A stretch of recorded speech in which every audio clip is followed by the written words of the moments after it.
Chegue-se mais! Bora assistir ao segundo episódio do Cadeira na Calçada. O tema de hoje já é polêmico e com nossos convidados especiais, ele ficou ainda mais provocador.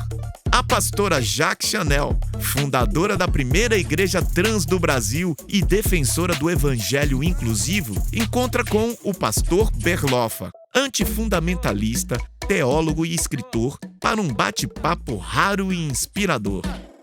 Esse tipo de pergunta sobre o que você queria ser quando você crescer, quais eram os seus sonhos, eu parei para refletir sobre isso recentemente e eu consegui entender que eu mesmo, como pessoa, nunca tive um próprio sonho ou uma meta de vida, porque estando dentro da igreja, você é formado pela igreja. Então, as minhas metas, os meus sonhos estavam sempre nas mãos de Deus. Hoje eu consigo entender que a religiosidade, inclusive, formou isso em mim. Eu não tive um sonho. Eu me formei sempre buscando um possível sonho de Deus. Eu não me criei dentro da religião. Eu não nasci dentro da religião. A minha mãe teve a seguinte iniciativa.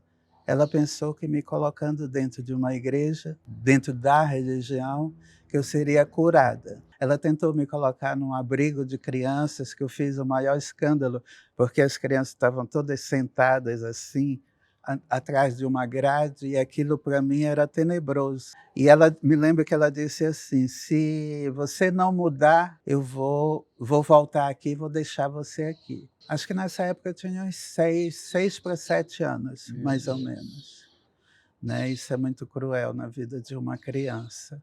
E lá pelos 13 anos, quando ela viu que ela não conseguia mais segurar, né, o meu comportamento, porque eu estava ficando cada vez mais afeminada, do ponto de vista dela, aquilo acontecia tão naturalmente na minha vida que eu nem sabia o que era. Né? Nem sabia para onde ia a sexualidade, eu não sabia o que era exatamente. E aí ela resolveu um belo dia me entregar na porta de uma igreja evangélica que fazia campanha de cura. De certa forma, me abandonando, né, ali naquela porta da igreja. Chamou o pastor, falou com ele e pediu para que ele tomasse conta de mim. Ele me colocou num quartinho no fundo da igreja e aí ele terminou de me criar. Foi a minha escola prática de teologia. Ali eu aprendi a fazer tudo dentro da igreja. Eu acredito muito que eu fui preparada, fui separada por Deus. Naquela época eu não tinha noção exata disso, né? Mas eu fui preparada por Deus para que um dia eu viesse a fundar esta igreja, que é a Igreja Trans ICM Céfras, a primeira igreja trans de São Paulo e do Brasil. Depois de toda essa vivência que eu tive, né, aos 20, o meu pastor, o meu pai, era meu pai, ele foi assassinado. Daquele momento em diante eu não consegui mais continuar naquela igreja. E dali começou uma grande luta de tentar frequentar outras igrejas e nunca conseguir, e sempre ser expulsa. Eu colecionei várias igrejas que me expulsaram e me questionava sobre várias coisas, e sobre a minha sexualidade, sobre o meu comportamento, sobre o meu jeito de ser, de estar, de ocupar aquele lugar, né? Aquele lugar de fé que para mim passou a ser algo de extrema importância para a minha vida. Era a minha fuga, era o meu refúgio, era a minha vida, era o meu futuro. E foi muito difícil. Eu tentei o suicídio 3 vezes. E eu não conseguia me encaixar em denominação nenhuma, porque nenhuma denominação me aceitava. Me aceitava, digamos, se eu entrasse na igreja e ficasse nos fundos da igreja. Mas se eu tentasse me envolver nas atividades da igreja, que eu já estava acostumada, então não conseguia ficar no banco. Eu só conseguia querer realmente participar de tudo. E quando eu tentava isso, eu era expulsa. Até chegar aos 25 anos, e tomar a iniciativa de vir para São Paulo. Eu continuei levando porta na cara, continuei sendo expulsa de várias denominações, de várias igrejas, e até que um belo dia eu conheci um gay cabeleireiro e eu descobri que ele era pastor. Como assim? Pastor gay? Isso existe? E aí eu fiquei encantada e ao mesmo tempo assustada, né? Porque como pode um gay ser pastor? Sim. O que eu tinha aprendido lá atrás é que era algo demoníaco, que era uma seita satânica. Então, quando eu tive a oportunidade de ir com ele, conhecer a igreja, e eu fiquei assustada, abismada, quando eu cheguei na porta, e tinham muitos gays, com muitos gestos, muito afeminados, com o kit crente. Kit crente. Com o blazer, né, o paletó, Bíblia. e a Bíblia embaixo do braço. Sim. Né? Mas totalmente afetados. Um dos pastores que estava lá na frente, que até então não sabia que era pastor, e ele subiu no púlpito. E lá na frente ele estava afetadíssimo. Mas quando ele chegou na frente, que ele abriu a boca, era puro fogo do céu descendo. Olha aí. E tomou conta daquele lugar, e inundou aquele lugar. Ali eu encontrei novamente Jesus. Ali eu tive a oportunidade de viver a segunda vez o meu grande amor com Deus. Dali por diante eu jurei que era só felicidade. Graças a Deus. Mas quebrei a cara. Eu pude observar que tinham 300 gays para 2 trans. E eu dei a ideia justamente de evangelizar a comunidade de travestis e transexuais. E depois de uns 6 meses, mais ou menos, eu participando dessas reuniões, eles me chamaram e me disseram, olha, já que você quer, já que você está disposta a isso, então toma, nós vamos te dar o Ministério de Travestis e Transsexuais.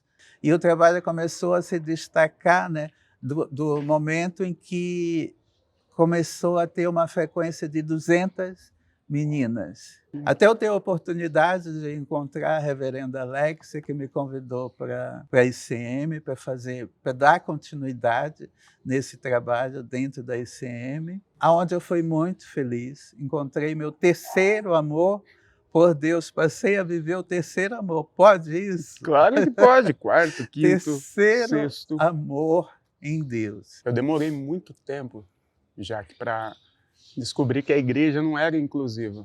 Eu sou nascido em 86, então a década de 90 ali, onde o movimento evangélico deu o maior salto, você deve ter vivido tudo isso, né? Uhum. Eu cresci junto com este crescimento, e para mim a igreja era ótima. Ela funcionava, para mim ela funcionava. Eu sou um homem cis, branco, sempre fui pobre, mas nunca fui da classe mais marginalizada, então para mim ela funcionou, ela me ensinou. Se hoje eu estou aqui, se eu sei falar em público, se eu fiz faculdade, de alguma forma, foi porque eu vivi nessa igreja. O problema é quando a gente olha as outras experiências, as outras existências. E eu demorei um bocado Para entender. Para entender, não. Entender eu ainda não entendi. Para ver, porque a igreja ela te coloca um cabresto mesmo, daquele tipo que... E aí você olha de dentro da igreja, de dentro da religião, os marginalizados, seja lá qual for, e o discurso de dentro é só vir. Estamos aqui de portas abertas, estamos fazendo convite, inclusive. Mas o convite vem com as regras, o convite vem com um monte de imposições que só serve para quem já estava lá dentro. Mas eu tenho a impressão, e tenho compartilhado com amigos, amigas, que a gente está vivendo um momento histórico da igreja, que começou mais ou menos, lógico, o que você fez, o que o reverendo Caio Fábio fez lá atrás, abriu esse caminho. Sim. Em 2018 veio a gota d'água, acredito eu, que foi o abraço que a igreja deu no que eu considero uma nova forma de fascismo político. Ali eu já sabia que a igreja não servia para todo mundo, que a igreja não era útil para todo mundo, mas eu ainda estava me segurando lá dentro. E eu rompi com isso e milhares romperam com isso. Então, o que está acontecendo depois de 2018, agora, o que está acontecendo aqui agora, que tem uma pastora trans, um pastor herege, falando com um monte de gente aqui filmando a gente, isso é histórico. Isso é Sem histórico. dúvida. Você Sem começou isso lá atrás. Obrigado, inclusive. Obrigado, viu? Obrigado. Sabe o que eu sofro? Eu sofro hater, eu sofro xingamento. Eu imagino. Não, mas isso Eu não me imagino. afeta. Me xingam de herege, xingam minha esposa, xingam meu filho. Dói, aqui dói, mas agora eu não consigo imaginar o que você passou. O fundamentalismo é violento contra as minhas ideias, mas não contra mim, não contra a minha Sim. existência. Sim, Agora, o que eles combatem é a sua existência. a nossa existência. Então eu não imagino, não consigo nem imaginar o que você já passou nesse tempo. Eu consegui fazer um caminho, eu consegui construir uma história, pelo menos para a nossa comunidade de travestis e transexuais. E é histórico para a ICM ter travestis dentro da igreja, desde que ela foi fundada. E uma coisa que me sustenta dentro desta igreja, dentro desta denominação, que é totalmente inclusiva, que é totalmente progressista, é justamente essa história. Então é um trabalho muito importante, é um trabalho de evangelização genuíno, Amém. né, que a gente leva para essas meninas. O que sempre me assustou nesse trabalho é a adesão das meninas, porque a maior parte delas tem um histórico de vida onde elas passaram pelo menos uma vez dentro de uma igreja evangélica.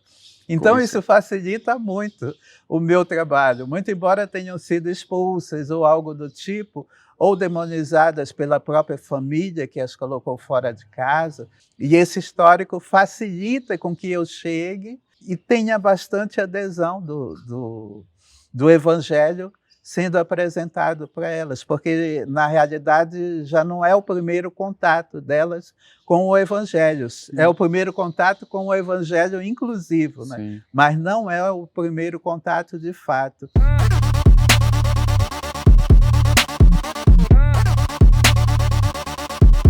Eu fico muito feliz com a repercussão, porque eu pensei que, por ser trans, esse trabalho seria meio que desprezado ou seria muito xingado nas redes, né, pelos haters ou alguma coisa do tipo.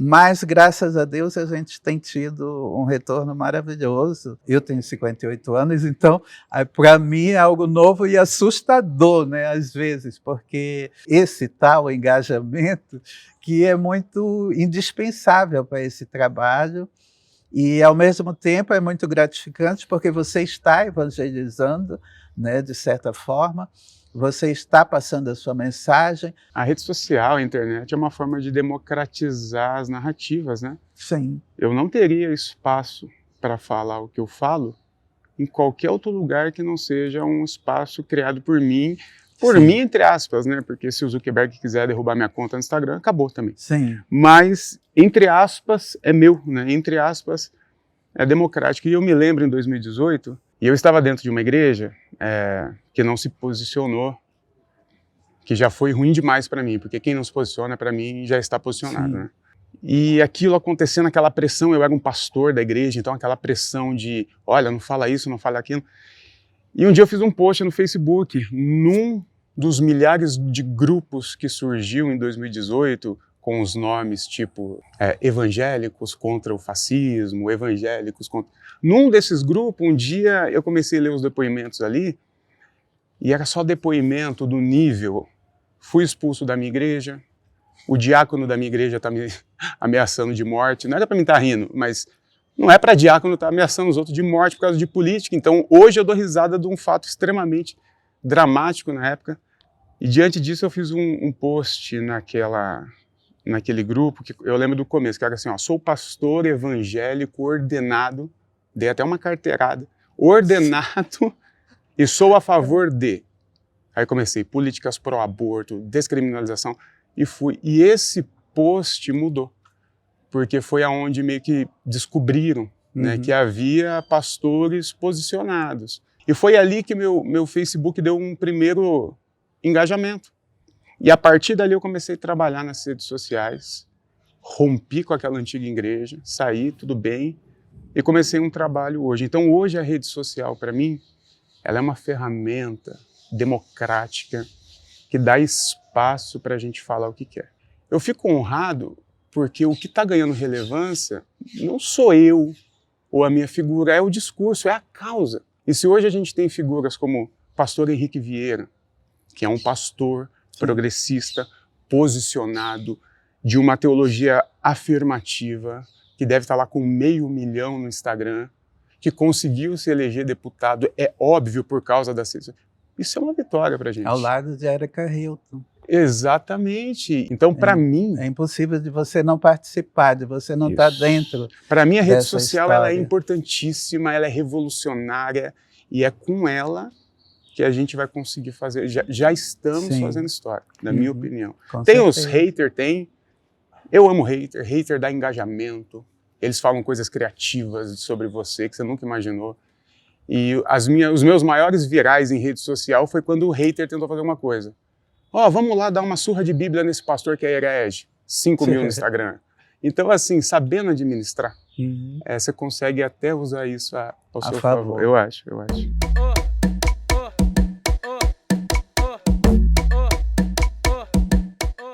Eu não conheço todas as outras religiões, mas a gente tenta, pelo menos, respeitar, né? É a tendência atual do mundo, né? Muito embora muita gente ainda se posicione contrárias às outras religiões, não respeitem. Depois daquele advento do pastor da Universal, que chutou a Santa Católica. A Santa. Então a gente viu esse trabalho que vem sendo feito, né, pelas religiões, pelas igrejas, pelos terreiros de candomblés, que eu acredito que são as mais afetadas, né? O pessoal que trabalha com candomblé, com macumba. Então essas pessoas são as mais afetadas, mas a gente tem que ter essa consciência e conscientizar as pessoas que são parceiras, né? As pessoas que são amigas, os irmãos, e trabalhar essa questão do respeito, basicamente, né? Que eu acredito que é uma questão de educação. Perfeito. Falando em respeito e rede social, eu até queria falar, eu vou dar um exemplo aqui com um número. Recentemente viralizou um vídeo meu, que é basicamente eu estou falando assim, por que as religiões de matriz africana são tão atacadas? Esse vídeo hoje está com 2.757.000 visualizações. Uau. E 185 mil curtidas no Instagram. Eu falando que a gente precisa respeitar outra religião. Sim. Nada. Eu não cantei, eu não fiz uma bela música, eu não tive que produzir, eu falei o básico. Um pastor respeitando a religião de matriz africana é tão absurdo para um fundamentalista que viraliza. E aí tem tanta gente tentando fazer um trabalho, né? Fica até uma dica para quem for assistir isso depois, pastores que queiram fazer alguma coisa de relevância, não precisa fazer nada. Só para de xingar as religiões, só para de chamar as entidades de outras religiões que são sagradas com o nome dos seus demônios, da sua Bíblia. Só para de dizer que aquilo é de Satanás ou do mundo. Só para de fazer isso. Só respeite é o suficiente para você fazer um bom trabalho. Só parar de chutar. Né? Lembra esse chute icônico, né? Deve ter sido na década de 90 aquilo.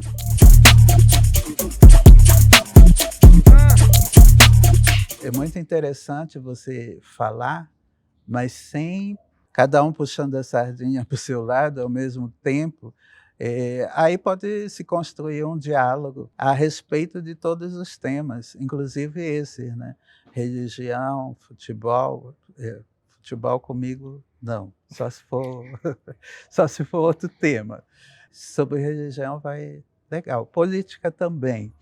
Muito embora a política, eu acho que é muito difícil você não radicalizar.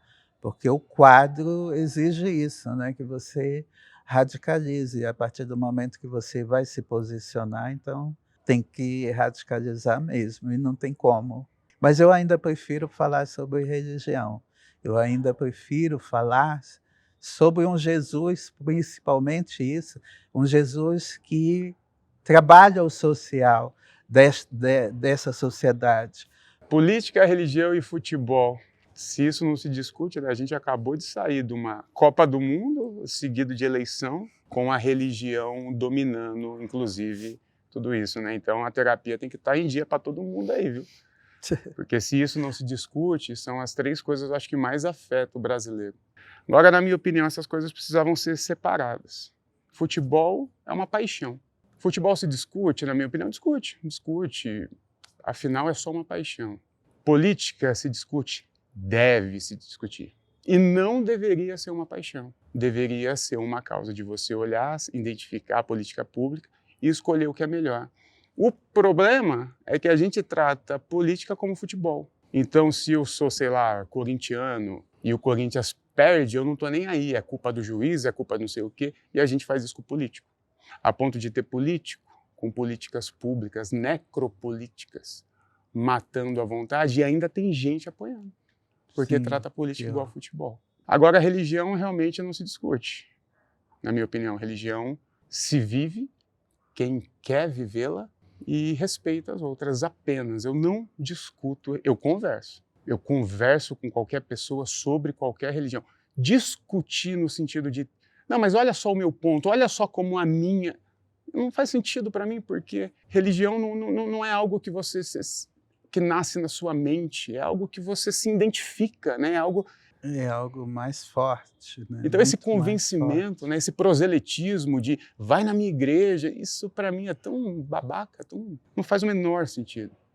Conversar sobre religião mas me diz, como é que é? E aí foi uma das minhas maiores experiências, um dia que eu sentei com um babalorixá e uma monge budista, tibetana, e eu conversando, e eu saí daquela conversa encantado, porque os 3 discutindo, conversando, e nós falávamos exatamente da mesma coisa, só que com nomes, símbolos diferentes, cores diferentes. Então, se a gente conversasse um pouquinho mais de religião, a gente ia descobrir que a gente está falando da mesma coisa. Só que cada um focando nos seus símbolos, tendo isso como paixão e impondo isso contra o outro.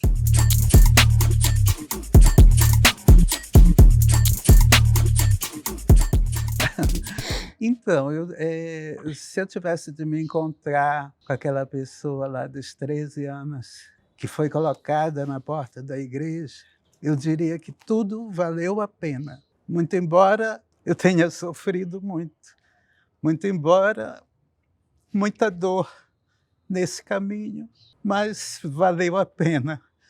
Eu hoje vejo assim, Deus me preparou para eu viver hoje, para eu poder passar a verdade do Evangelho para outras pessoas que vivem, que viveram e que vão viver a mesma coisa que eu passei, a mesma coisa que eu vivi. Hoje eu estou muito feliz por todas as conquistas e jamais desistirei até o momento em que eu tiver forças para continuar esse trabalho de servir, de viver, de ter a oportunidade de viver realmente, de fato, o Evangelho. E eu fico muito feliz com o retorno do engajamento nas redes sociais. Esse é o sinal positivo para todo esse trabalho que eu tenho feito com a nossa comunidade, né? De mostrar um Jesus que é inclusivo, que aceita e que não cobra absolutamente nada, a não ser o amor, que essa pessoa viva plenamente a sua fé. Amém. Pô, se eu pudesse falar lá comigo, Berlofinha de trás, hoje eu acho que eu me encontrei legal, assim. Hoje eu, como pessoa, como pai, como marido, eu sou realizado, né? Graças a Deus. Mas, assim, ministerialmente, minha missão de vida, sabe? Isso nunca foi muito claro para mim. Mas eu acho que eu tô entendendo ela agora. Eu acho que eu tô no momento que eu tô falando assim, eu acho que eu tô entendendo a minha missão. Agora eu acho que eu me encontrei. Acho que eu encontrei os meus, encontrei algo que faz sentido legal para mim.